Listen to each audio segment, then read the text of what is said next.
세상에는 무서운 게 아주 많습니다. 그 중에서도 한겨울 추위는 정말 무서운데 특히 우리나라 겨울은 한국인을 닮아 아주 매섭고 야무지게 춥습니다. 게다가 변덕도 진짜 너무 극단적이고 지 맘대로입니다. 그럼에도 불구하고 우리들의 겨울은 아주 따숩고 포근합니다. 왜냐하면 우리에겐 최강 겨울 마약 바로 온돌이 있기 때문입니다. 지금 나이가 조금 있으신 분들은 아마 다들 예전에 명절 때 시골 할머니 집에 놀러 갔던 기억이 있으실 겁니다. 거기에 가면 방바닥 한 구탱이에 작은 블랙홀처럼 마치 불에 탄 것 마냥 까만 곳이 꼭 한 군데 있었습니다. 그건 실제로 장판이 타서 그렇습니다. 그리고 또 그곳은 비록 차원 이동은 지원하지 않지만 일단 한번 들어가면 절대 벗어날 수 없는 진짜 블랙홀이기도 합니다. 밖에 눈발과 칼바람이 휘몰아치는 깊은 겨울밤, 저녁밥 진짜 배 터지게 먹고 요즘 유행하는 구스다운 따위와는 비교도 될 수 없는 대략 1톤쯤 되는 그 엄청 두껍고 무거운 시골 이불 밑에 깔려 그 검게 탄 블랙홀 위에 배 깔고 짖으며 귤 까먹으면서 연속극을 보거나 만화책을 읽는 것은 그 순간만큼은 세상만사 아무도 또 아무것도 부러울 게 없는 최고의 행복감을 주었습니다. 물론 그런 시골집 블랙홀과는 비교할 수 없지만 우리가 사는 모든 집들, 그러니까 그게 아파트든 연립주택이든 간에 한국에서 짓는 모든 집에는 다 온돌이 기본으로 들어가 있습니다. 저희 집만 하더라도 그냥 아파트인데 겨울에도 반팔에 반바지 입고 집 여기저기를 어슬렁어슬렁 걸어다닙니다. 그러다가 냉장고 가서 귤 몇 개 꺼낸 다음 모든 한국인들 집의 메인 스테이지이자 만남의 광장인 거실 TV 앞에 와서는 유독 한국에서만 특이하게 등받이로 활용되고 있는 가구인 소파에 등을 기댄 채 바닥에 앉아 리모컨을 짚고 TV 채널을 돌리기 시작하면 그 순간부터가 바로 행복 시작입니다. 우리 아파트는 시골 할머니 집만큼 온돌의 화력이 세지는 않지만 대신 최첨단 테크놀로지로 그 온돌의 효과를 휴대용으로 만든 전기 장판이라는 위대한 발명품이 그 거실 만남의 광장 소파 바로 앞에 항시 깔려있기 때문에 일단 거기에 도달해서 바닥에 착석을 하게 되면, 그리고 옆에 간식거리만 조금 준비되어 있다면, 또 TV에 볼만한 영화 같은 게 있다면 진짜 몇 시간을 거기서 뒹굴며 뭉개고 있어도 아무것도 부족함 없이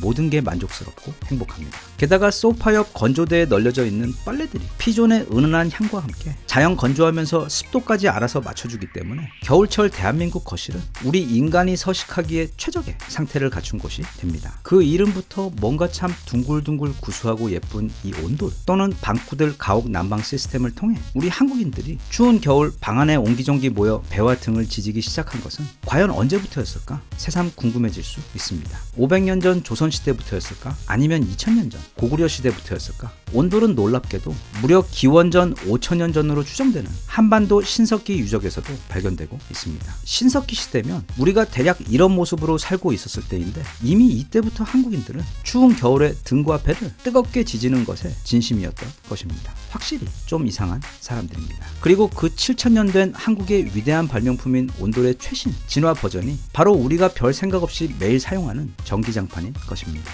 모든 한국인들이 동의하시겠지만 김치나 김 없는 밥상은 상상도 할 수 없고 또 수지 없는 건축학 개론도 상상할 수 없는 것처럼 전기장판 없는 겨울은 존재할 수도 또 절대 존재해서도 안 되는 세상입니다. 외국인들의 경우 우리나라 온돌은 말할 것도 없고 전기장판을 처음 경험해보는 그 즉각적이고 말도 안 되는 천상의 포근함에 신세계를 경험하고 깜짝 놀라는 경우들이 많습니다. 어떤 착한 분께서 추운 러시아에 사는 외국 친구에게 택배로 전기장판을 보내주었는데 그걸 받고는 그 러시아 친구는 문자로 이게 뭐야? 이거 어떻게 작동하는 거야? 이렇게 켜는 건 맞아? 1로 올리니까 조금 온도가 올라가는 것 같다. 잠깐 이렇게 한번 해볼게 등 그 한국인 친구와 이런저런 질문을 하며 문자를 주고받다가 나중에 그럼 이걸 4로 한번 올려볼게 라고 문자를 보낸 후 그 문자를 마지막으로 이후 그 러시아 친구로부터는 아무런 답장을 받지 못했습니다. 그렇습니다. 그는 떠난 것입니다. 코리안 블랙홀을 통해 갑자기 세상 만사가 다 하찮고 귀찮아져 버리는 저 멀고 먼 행복의 꿈나라로 기절을 해버린 것입니다. 한편 조선시대에 한국에 왔던 선교사들 중에서도 처음으로 한국의 온도를 경험한 이야기를 남긴 사례들도 있습니다. 이 엄중하게 생긴 서양인은 이사벨라 비숍이라고 영국의 지리학자이자 작가입니다.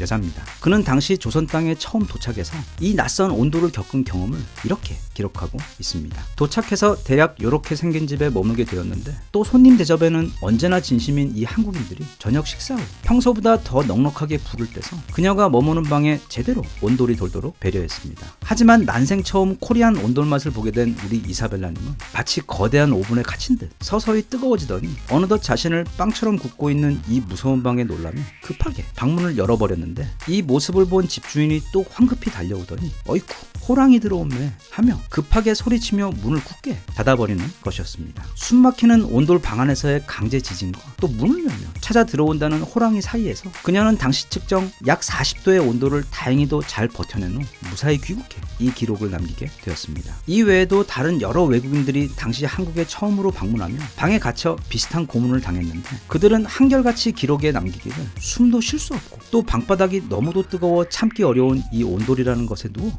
몸을 지지는 것을 이 이상한 조선인들은 너무도 좋아한다고 신기해하며 끝으로 집에 특별한 손님이 방문할 때에는 그들을 더 융숭하게 대접하고 싶은 마음에 방바닥을 평소보다 더 뜨겁게 달고 대접했다며 눈물로 기록을 남겼습니다. 외국의 가정에서는 예전에 지어진 건물의 경우 거실 한켠에 라디에이터 같은 시설, 그러니까 뜨거운 물이 통과하며 데워지는 주름진 쇳덩이가 설치되어 있거나 요즘 지어진 건물들은 천장 가까이 설치된 구멍에서 뜨거운 공기가 나오는 중앙 난방 시스템을 사용하고 있습니다. 겨울에 외국 호텔에 묵어보신 분들은 아시겠지만 뜨거운 공기가 나오는 그런 방에 단 몇 시간만 머물러도 벌써부터 코가 건조해지면서 아프기 시작하고 그러면 우리는 또 살기 위해 창문을 열게 되는데 그러면 또 방이 금방 추워져서 또 창문을 닫게 되고 또 그러면 다시 코가 막히기 시작하는 등 여러모로 너무도 불편합니다. 그래서 몇 년 전부터 한국이 갑자기 유명세를 타며 한국의 여러 제품이나 생활 문화들이 외국에 소개가 되면서 모두가 잘 알고 있는 화장품이나 음식 종류의 수출 외에도 정말 특이하게 그 두툼한 한국의 할머니 담요들이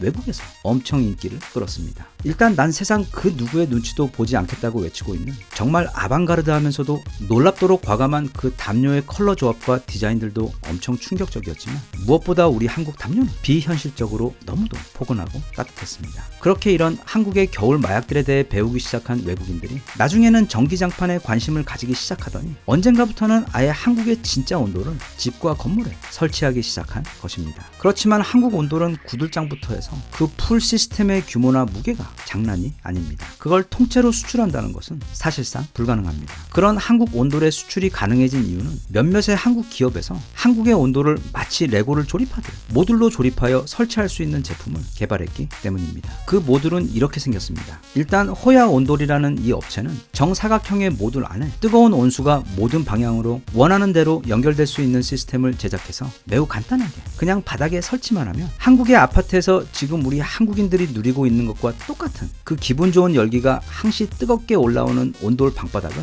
누릴 수 있게 된 것입니다. 게다가 모듈의 몸체는 그냥 플라스틱도 아니고 열을 잘 퍼뜨리는 탄소 복합 소재를 사용했고 특히 그 위쪽에는 우리가 찜질방에서 늘 보아와 너무도 친숙한 원적외선을 방출하는 맥반석까지 사용했습니다. 이 제품이 출시된 직후 특히 러시아 쪽에서 엄청나게 뜨거운 반응이 일어났습니다. 이 업체에서는 지난 8월 처음으로 러시아에 수출을 시작하며 9월에는 러시아에 있는 호텔에까지 시공을 마쳤을 정도로 현재 엄청 빠르게 러시아 시장에 한국식 온돌을 알리고 보급하고 있는 중입니다. 그리고 여기에 또 다른 업체가 하나 더 있습니다. 아랫목, 온돌, 그리고 구들의 첫 글자인 A와 O, 그리고 G를 합쳐 아오지가 아닌 AOG 시스템이라고 사명을 지었을 정도로 한국 온돌의 진심인 이 업체는 앞서 살펴본 호야의 온돌과는 조금 다른 방식의 온돌 모듈인 온돌 장군이라는 귀여운 이름의 제품을 개발해서 마찬가지로 한국을 무척 좋아하고 또 엄청 추운 러시아를 시작으로 아주 공격적으로 유럽을 공략하고 있는 중인데 무려 지난 2011년 러시아에 수출한 것을 그 시작으로 현재까지 매년 세 자릿수 성장을 이어오고 있는 데다 최근에는 무려 아프리카에까지 수출을 진행하고 있는 상황입니다. 게다가 이 업체는 코트라와 함께 동부 유럽 국가에 있는 국립유치원이나 장애인 보호소와 같은 시설이 열악하고 형편이 넉넉하지 못한 시설들에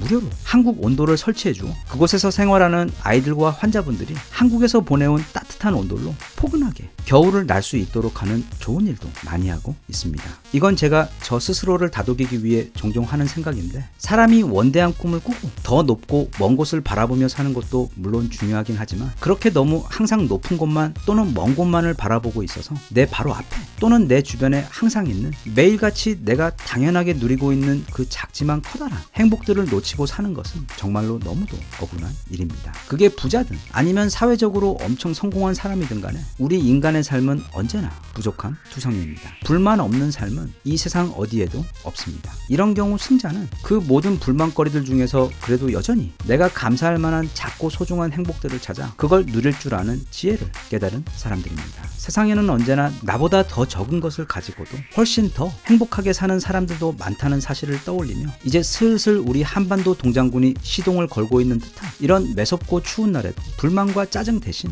나를 위해 편의점에 들려 간만에 그 따뜻한 코코아도 한 잔 내게 대접하면서 또 이따 집으로 돌아가며 나를 기다리고 있을 따뜻한 온돌 바닥과 전기장판 그리고 포근한 침대가 존재하고 있음을 떠올리며 그렇게 자신이 서 있는 현재 상황에서 숨어있는 소소한 풍요로움을 누릴 줄 아는 지혜와 여유가 올겨울 우리 모두와 함께 했으면 좋겠습니다. 대한민국 만세. 감사합니다.